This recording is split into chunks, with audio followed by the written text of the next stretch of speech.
ஓம் நமச்சிவாய. திருச்சிற்றம்பலம். சிவாய நமக. சிவசிவாய நமக. உன்னை தேடி ஒரு நல்ல செய்தி விரைவிலேயே வரும். உன்னுடைய உள்ளமும் இல்லமும் மகிழ்ச்சி அடையும். இந்த அப்பாவின் வாக்கு தவறுவதே கிடையாது. ஐயனே, கண் திறந்து பாரப்பா. வாழ்வின் ஒவ்வொரு கணமும் உன்னையே நினைக்கின்றேன். என் கால்கள் உங்களுடன் நடக்க வந்தது. என் கண்கள் உன்னை காணவே கிடைத்தது.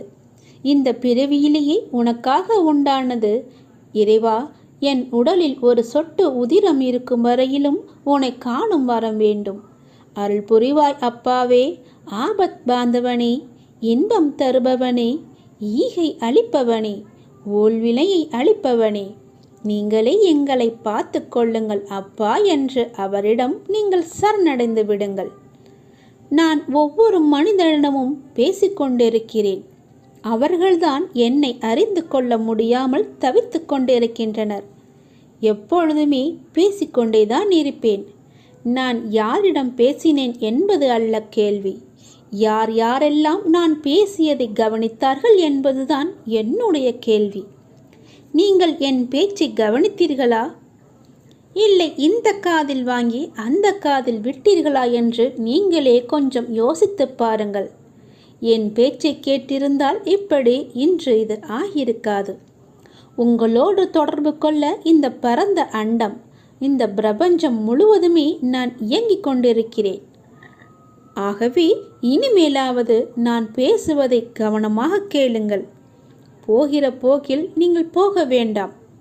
வாழ்க்கையில் கவலைகள் நிரம்பி துவண்டுவிடும் தருணத்தில் உன்னுடன் யாரும் இல்லையே என நினைத்து நீ கலங்காதே. யார் இல்லாவிட்டாலும் என்ன, உன்னை படைத்த உன் சிவன் சாய்ராம் உன்னுடன் இருக்கிறான் என்பதை நினைத்து நீ மகிழ்ச்சி கொள். பிச்சை எடுக்கும் நிலை வந்தாலும் சிவனையும் சாய்ராம் என நினை. நீ எப்போது வேண்டுமானாலும் வாழ்வில் நிச்சயமாகவே உயரலாம். நல்லதையே நினைத்துப்பார், நல்லதையே செய்து பார். உங்கள் வாழ்க்கையில் நல்ல திசையை நோக்கி செல்லவில்லை, நல்ல திசை என் கண்களுக்கு புலப்படவில்லை என்றால் நீங்கள் செய்ய வேண்டியது ஒன்றுதான். உங்கள் இரு கண்களையும் இறுக்கமாக மூடிக்கொண்டு அப்பாவின் பெயரை சொல்லுங்கள். நீங்கள் என் கையை பிடிக்கும்போது எதுவுமே தவறாக நடக்காது. கண்களை மூடி எனக்கு முன்னால் அமர்ந்து என்னுடைய நாமத்தை சொல்லிக்கொண்டே வாருங்கள். உங்களுக்கு துணையாக நான் உன் கையை பிடித்து அழைத்து கொண்டு போவது உங்களுக்கு தெரியும். நீ எதை நோக்கி நீ பயணப்பட வேண்டும் என்று நினைக்கிறாயோ அதை நோக்கி நானே என் கையை பிடித்து அழைத்து கொண்டு செல்வேன். நீ கவலைப்படாமல் இரு. இனிமேல் உனக்கு எல்லாமே ஏற்றமாகத்தான் இருக்கப் போகிறது. நான் உன் கையை இறுக்கமாகவே பிடித்து கொள்கிறேன். நீ என்னை விட்டு விடாதே. நீயும் என்னை இறுக்க பிடித்துக்கொள். உனக்கு துணை நான் தான். வாழ்வில் உனக்கான தேடல் நிச்சயம் கிடைக்கும். அதற்காக உன்னுடனே நான் துணை நிற்பேன். நீ எதற்குமே கலங்காதே. உன் தேடல் எதுவோ அதை நோக்கி நீ பயணப்பட்டு கொண்டே இரு. என் துணை நிச்சயமாக உனக்கு இருக்கும். உன் கண்ணில் வடியும் கண்ணீரை துடைக்க நானே வருவேன். நானே உனக்கு துணையாக இருப்பேன். நீங்கள் சற்று திரும்பி பாருங்கள். உங்களை கஷ்டப்படுத்திய நாட்கள் எல்லாம் கற்றுக் கொடுத்த நாட்கள் என்று உங்களுக்கே தெரிய வரும். அத்தகைய அனுபவங்களை சேகரித்து வையுங்கள். இனி வரும் நாட்களில் எச்சரிக்கையோடு செயல்பட அதுவே உங்களுக்கு உதவியாக இருக்கும். கவலைப்படுவதற்கு காரணங்களை தேடாமல் ஒவ்வொரு நிகழ்விலும் உள்ள யதார்த்தத்தை எண்ணி மகிழ்ச்சியாக இருக்க பழகி கொள்ளுங்கள். எந்த சூழ்நிலையிலும் முயற்சியை மட்டும் கைவிடாதீர்கள். விதியின் பயனில்லை என்றாலும் முயற்சியின் பலன் கட்டாயம் உண்டு. காலில் மிகச்சிறிய முள் குத்தி இருந்தால் கூட எவ்வாறு விரைவாக ஓட முடியாதோ அதே போல உங்கள் மனதில் சிறிய சிறிய பிரச்சனைகள் உங்கள் செயல்பாட்டு திறனை பாதித்தால் நீங்கள் பெரிய வாய்ப்புகளை உரிய தருணத்தில் சரியான முறையில் பயன்படுத்தி வெற்றி காண முடியாது. எனவே சிறு பிரச்சனைகளுக்கு முக்கியத்துவம் தராமல் அப்பிரச்சனைகளுக்கு உடனுக்குடன் தீர்வு கண்டு நமது மனதை மிகவும் அமைதியான முறையில் வைத்துக்கொள்வது நமக்கு விரைவிலேயே வெற்றியை ஈட்டி தரும். வாழ்க்கை முடிவற்ற சாத்தியங்கள் நிறைந்தது. நன்மைகளை அறுவடை செய்ய சரியான நேரத்தில் சரியானதை செய்யுங்கள். கடும் உழைப்பு என்பது ஒரு சந்தோஷம். அதை செய்து கொண்டே இருக்க வேண்டும்.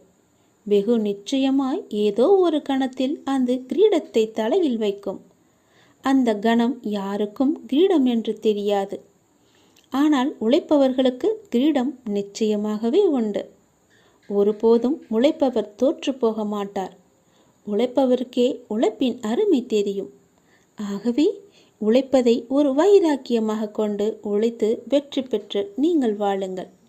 இந்த அப்பாவின் துணை உங்களுக்கு எப்போதுமே இருக்கும். என் அனுக்கிரகத்தால் இந்த பிறவியில் என்னை நீ ஆராதித்து கொண்டிருக்கிறாய். அப்படி என்னை வணங்கும் அவகாசம் உனக்கு கிடைத்ததே ஒரு பெரிய யோகம். நீ இப்பிறவிக்கு சாட்சி. நான் உன் பூர்வ ஜென்மங்கள் அனைத்திற்குமே சாட்சியாக இருப்பேன். நீ எதை பற்றியுமே கவலைப்படாமல் உன்னுடைய இலக்கு எதுவோ அதை நோக்கி நீ பயணப்பட்டு கொண்டே இரு. உன் இலக்கில் எந்த ஒரு கெடுதலும் வராமல், எந்த ஒரு தடையும் வராமல் நான் பார்த்து கொள்கிறேன். இந்த உலகம் என்பது எல்லோருக்குமே சமம்தான். யாரும் இங்கே அனாதைகள் அல்ல. யாரும் இங்கே உற்றார் உணர்வுகள் இல்லாத தனியாக விடப்பட்ட நபர் அல்ல. எல்லோருக்குமே எல்லாமே இருக்கின்றது. யாரும் எதுவும் இல்லாமல் இங்கே இருக்கவில்லை. அவர்களுக்கு துணையாக நான் இருக்கிறேன். இந்த உலகத்தில் உயர்ந்தவர் தாழ்ந்தவர் என்று யாருமே கிடையாது. யாரும் ஏழையும் அல்ல, யாரும் பணக்காரரும் அல்ல. யாரும் உயர்ந்த ஜாதியும் அல்ல, யாரும் தாழ்ந்த ஜாதியும் அல்ல. யாரும் யாரை விடவும் உயர்ந்தவர் என்றோ தாழ்ந்தவர் என்றோ மதிப்பு மிக்கவர் என்றோ அறிவானவர் என்றோ அழகானவர் என்றோ உங்களையும் நீங்கள் மற்றவர்களையும் நினைக்க வேண்டாம். இந்த பூமியில் ஒவ்வொரு மனிதர்களுமே சிறப்புக்குரியவர்தான். அனைவருமே தத்தம் துறைகளில் சிறப்பானவர்களே.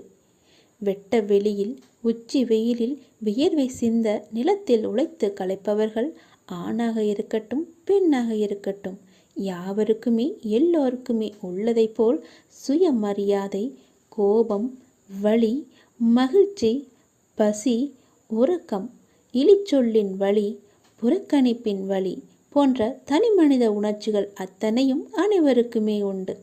அவர்களும் மனிதர்கள்தான். உண்மையில் உயர்ந்தவர் தாழ்ந்தவர் என்று யாருமே இல்லை. சில வாய்ப்புகள்தான் யார் இந்த பொழுதில் அவசியமானவர் என்பதை நமக்கு புரிய வைக்கிறது. அந்த புரிதலை உணர்ந்து கொள்பவர்கள் மனித நேயத்துடனே நடந்து கொள்வர். மனிதநேயம் கொண்டவர்களாலேயே மக்களை திருப்திப்படுத்தும் சேவையை வழங்க முடியும். அவர்களே மரணித்தாலும் மனிதர்கள் மனங்களில் இடம் பிடித்து எப்போதும் அழியா புகழுடன் இருப்பார்கள். மனிதர்கள் யாராயினும் அவர்கள் அனைவருமே சமம்தான். உயர்ந்தவர் என்றோ தாழ்ந்தவர் என்றோ படித்தவர் என்றோ படிக்காதவர் என்றோ ஏழை என்றோ பணக்காரன் என்றோ கருப்பு என்றோ சிவப்பு என்றோ உயர்ந்த ஜாதி என்றோ தாழ்ந்த ஜாதி என்றோ எந்த இருமே கிடையாது. அப்படிப்பட்ட நிலை நிச்சயமாகவே மாற வேண்டும். சமத்துவம் என்ற நிலை நிலவ வேண்டும் என்றால் மக்கள் மனதில் மாற்றம் ஏற்பட வேண்டும். ஏற்பட்டே ஆக வேண்டும். எனக்கு எல்லோருமே சமம்தான். நான் யாரையும் ஏற்று இரக்கத்தோடு நான் பார்ப்பதே இல்லை.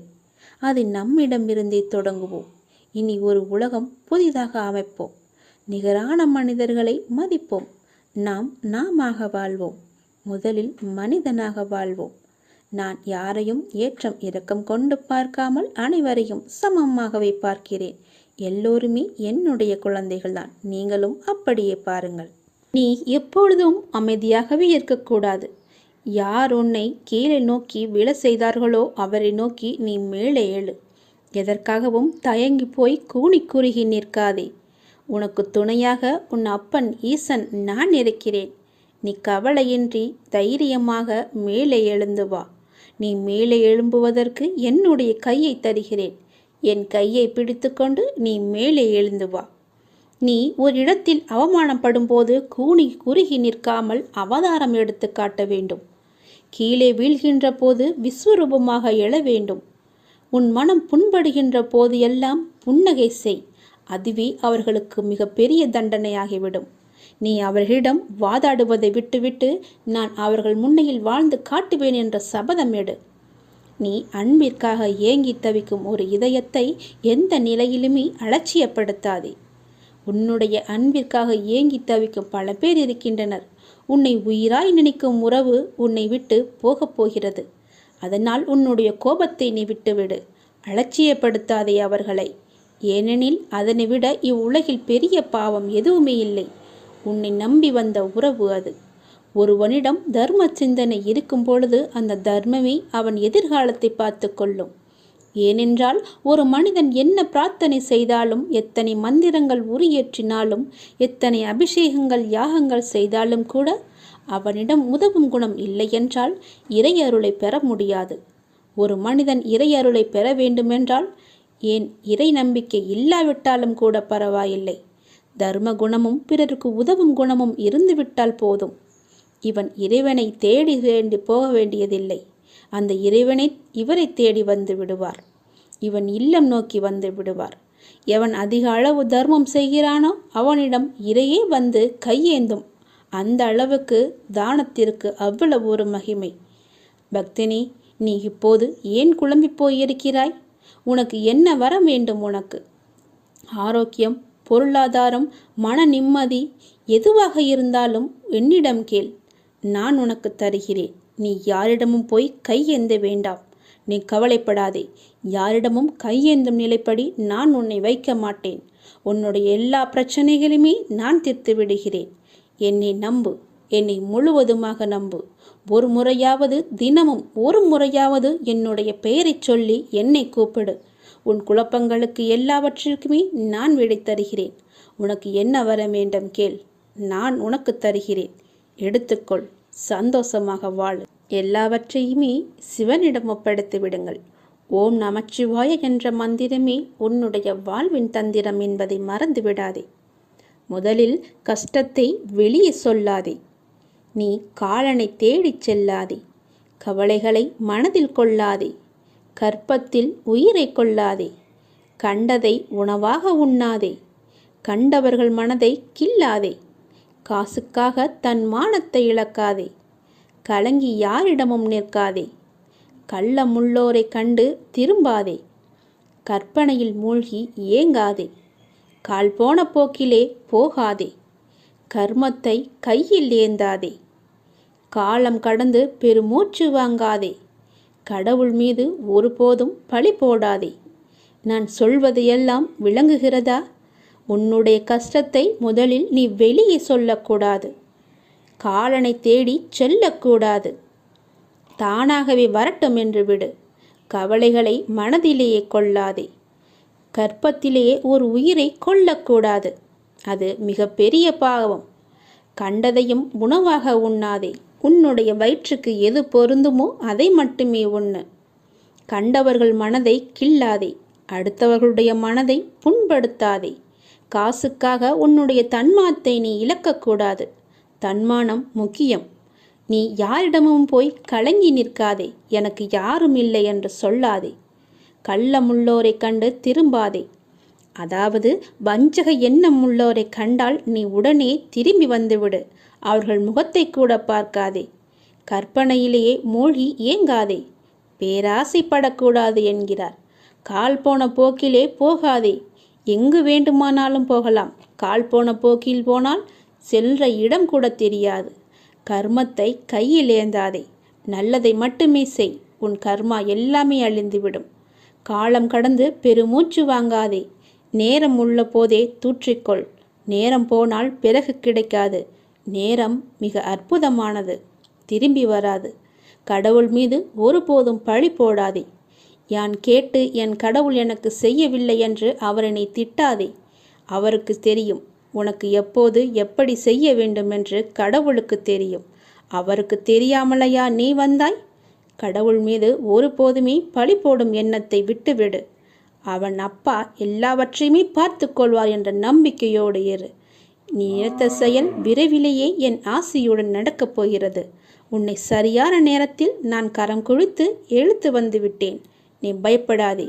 எல்லாமே என்னுடைய ஆசைப்படியே நடக்கும். வாழ்வில் நடைமுறையில் உள்ள சில விஷயங்களை யதார்த்தமாக நீ புரிந்து கொண்டால் இன்பத்தையும் துன்பத்தையும் சமநிலையில் ஏற்கலாம்.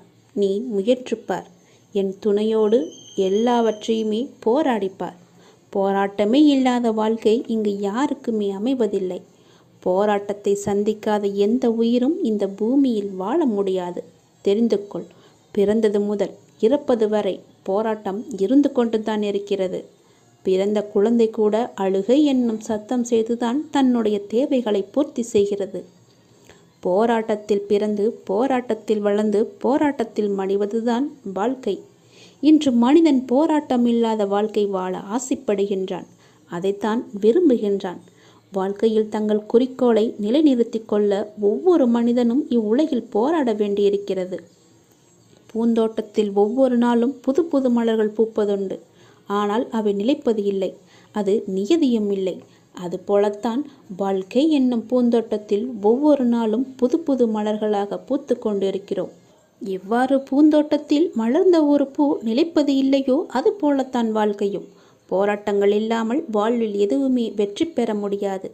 போராட்டம் இல்லை என்றால் வாழ்க்கை உப்புச்சப்பு இல்லாமல் போய்விடும். வாழ்க்கையில் உங்களுக்கு அழுவதற்கு 100 காரணங்கள் இருந்தாலும் சிரிப்பதற்கு என்னிடம் 1000 காரணங்கள் இருக்கிறது என்று வாழ்ந்து காட்டு. சரியான நேர்மையான வாழ்க்கை பயணப்பாதை முட்கள் நிறைந்த கரடுமுரடான பாதைத்தான். இப்பாதையில் முட்களாகவும் கரடுமுரடான கற்களாகவும் பிறரின் அவமான பேச்சுக்களும் பழிச்சொற்களும் நியாயமில்லாத விமர்சனங்களும் தான் நிறைந்திருக்கும். அதை நீ தெரிந்து கொள். வாழ்க்கை என்பது அவ்வளவு சுலபமல்ல. களை இல்லாத தோட்டம் இல்லை. அதுபோலத்தான் போராட்டம் இல்லாத வாழ்க்கையும் இல்லை. வாழ்க்கை அழகானதாக மாற்றிக்கொள்வது உன்னுடைய கையில்தான் இருக்கிறது. எல்லோருடைய வாழ்விலும் இன்பம் துன்பம் என்று எல்லாமே கலந்துதான் இருக்கும். நாம் அவற்றை எப்படி எடுத்துக்கொள்கிறோம் என்பதுதான் மிக முக்கியம். ஆசையை குறைத்து கொள்ள வேண்டும். மனநிறைவு இருந்தாலே போதும். உன்னுடைய வாழ்வில் மகிழ்ச்சி தானாக நிலைத்து நிற்கும். போராட்டம் இருந்தாலும் கூட யாரும் வாழ்க்கையை வெறுப்பதில்லை. போராட்டங்களை எல்லாம் ஏற்றுக்கொள்ளவும் நமக்கு ஏற்றதாக மாற்றிக்கொள்ளவும் பழகினாலே போதும். வாழ்க்கை பூந்தோட்டமாக மாறிவிடும். உங்களின் வாழ்வில் நல்லது நடக்க வேண்டுமென்றால் நான் சொல்வதை பின்பற்றுங்கள். நீங்கள் எப்படிப்பட்ட பாதையில் பயணம் செய்தாலும் உங்கள் நற்சிந்தனையாலும் நற்செயல்களாலும் மலரும் புதிய பயனுள்ள மலர்களால் பாதையை நிரப்புங்கள். உங்கள் வாழ்வு இனிதாக அமையும். நீங்கள் வாழ வாருங்கள். என்னுடைய ஆசையுடன் நீங்கள் போராட்டத்தில் குதிக்க தயாராக இருங்கள். என் துணை உனக்கு உண்டு. வாழும் ஒவ்வொரு நிமிடமும் இறை சிந்தனையுடன் இருங்கள். இறை சிந்தனை உள்ள பொழுது விழிப்புணர்வுடன் ஒவ்வொரு செயலையுமே நன்றாக துல்லியமாக எந்த குறையும் இல்லாமல் செய்ய முடியும். விழிப்புணர்வுடன் நீங்கள் செய்யும் எந்த செயலும் தவறாவதற்கு வாய்ப்பே கிடையாது. விழிப்புணர்வுடன் செய்யும் செயல்கள் நிச்சயம் ஒரு நாள் வெற்றியை தரும். உங்களுக்கு கிடைக்கும் வெற்றிக்கும் தோல்விக்கும் நிச்சயமாக ஒரு காரணம் இருக்கும். இரண்டையும் ஒன்றாக எடுத்துக்கொள்ள நீங்கள் முயற்சி செய்யுங்கள். வெற்றிக்காக மட்டும் செயல்களை செய்யக்கூடாது. ஒவ்வொரு செயலையும் இறைவனுக்காக நீங்கள் செய்யுங்கள். உங்களை படைத்த கடவுளுக்காக செய்யுங்கள். எந்த ஒரு எதிர்பலனையும் பார்க்காமல் எதிர்பாராமல் எதிர்பார்ப்புகள் இன்றி நீங்கள் செய்யும் ஒவ்வொரு செயலுமே அந்த இறைவனை போய் சேரும். உங்களுடைய புண்ணிய கணக்கில் சேரும். அதற்கு நிச்சயமாக பல மடங்கு பலன்கள் உங்களை தேடி தானாக வந்து சேரும். ஒவ்வொரு நாளின் முடிவிலும் நீங்கள் இறைவனுக்கு நன்றி சொல்ல பழகுங்கள். கண்டிப்பாக அன்றைய நாளில் நன்றி சொல்வதற்கு என்று ஏதேனும் ஒன்று நடந்திருக்கும். அதை நினைத்து இறைவனுக்கு நீங்கள் நன்றி சொல்லுங்கள். விடியும் பொழுது இறைவனின் ஆசியுடன் தொடங்குங்கள். முடியும் இரவும், அதாவது அன்றைய நாளின் முடிவும் இரவும் நன்றி சொல்லி உறங்குங்கள். மறுநாள் காலை உங்களுக்கு நல்ல நாளாகவே அமையும். இன்று எங்களுக்கு அமைத்து கொடுத்ததற்கு மிகவும் நன்றி இறைவா என்று இறைவனுக்கு நீங்கள் நன்றி சொல்லுங்கள். ஒவ்வொரு நாளின் தொடக்கத்திலும் இறைவன் மீது முழு நம்பிக்கையுடன் நீங்கள் தொடங்கி பாருங்கள். உங்கள் வாழ்வு எப்படி இருக்கிறது, அன்றைய நாள் எப்படி அமைந்திருக்கிறது என்று தானாகவே தெரிய வரும். எழுந்திருக்கும் பொழுது சட்டென்று எழுந்திருக்காமல் இறைவனின் பெயரை சொல்லிவிட்டு எழுந்திருங்கள். நன்றாகவே இருக்கும். ஒரு நிமிடம் சுதாரித்து கொண்டு பிறகு ஏந்திரியுங்கள். அப்பாவின் பெயரை சொல்லி எழுந்தறியுங்கள். உங்கள் வாழ்க்கை மீது உங்களுக்கு இருக்கும் அக்கறையை விட உங்களை படைத்த இறைவனுக்கு நிச்சயமாகவே அதிக அக்கறை இருக்கும். நம்புங்கள், நன்றாக நீங்கள் வாழ்வீர்கள். இதனை உணர்ந்தால் இறைபலமும் மனோபலமும் உங்களிடம் அதிகரிக்கும் தானாகவே. இறைவனின் அருளும் ஆசியும் உங்களிடம் நிறைந்திருக்கும் முழுவதுமாகவே. எப்போதும் இறைவனின் அருளோடும் ஆசியோடும் நாம் தொடங்கும் நாள் வெற்றி நாளாகவே நமக்கு அமையும். இறைவனுக்கு நன்றி சொல்ல மட்டும் நீங்கள் மறந்து விடாதீர்கள். இறைவனின் நாமத்தை ஜெபித்து கொண்டே இருங்கள்.